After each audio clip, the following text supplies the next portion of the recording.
নাজিয়া, আমি সত্যি সত্যি তোমাকে অনেক ভালোবাসি। আমি তোমার সাথে কথা না বলে থাকতে পারবো না। কেন?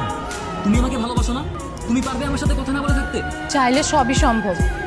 মানুষ বছরের পর বছর রিলেশন করেও তাদের মধ্যে ব্রেকআপ হয়, আর তোমার আমার মধ্যে এমন কিছুই হয়নি যেটা ভুলে থাকা সম্ভব না। তুমি আমাকে যত তাড়াতাড়ি ভুলে যাবে তোমার জন্য ততই ভালো, সাথে আমার জন্য। নাজিয়া দাঁড়াও।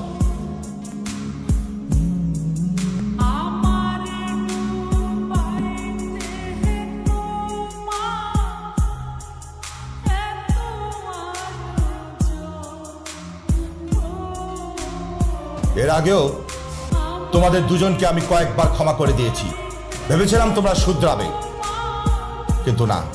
তোমাদের বারবার ওয়ার্নিং দেওয়ার পরও তোমরা ক্লাস ফাঁকি দিয়ে প্রেম ভালোবাসা করে বেড়াচ্ছ। স্যার, সেইবারের মতো একটি সুযোগ দিন। আমি কথা দিচ্ছি, আমি নাজিয়ার আশেপাশে আর কখনোই যাব না। আপনার যা শাস্তি দেবার সব আমাকে দিন, প্লিজ স্যার। ঠিক আছে, তাহলে নাজিয়া না, তোমার ছাত্রত্ব আমি চিরজীবনের জন্য এই কলেজ থেকে বাতিল করলাম।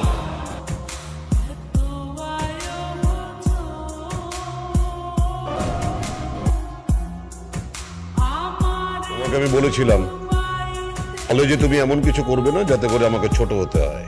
ছেলেটার নাম কি? কথা বলছো না কেন? সাকিব। সাকিব।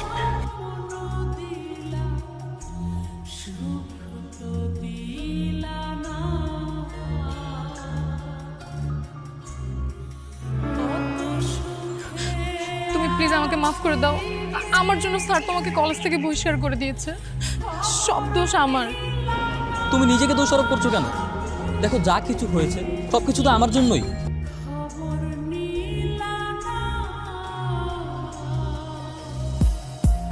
তুমি এখন এখান থেকে যাও। হ্যাঁ, বাবা দেখলে আবার এক মিনিটও ভাববে না, সোজা গুলি করে দিবে।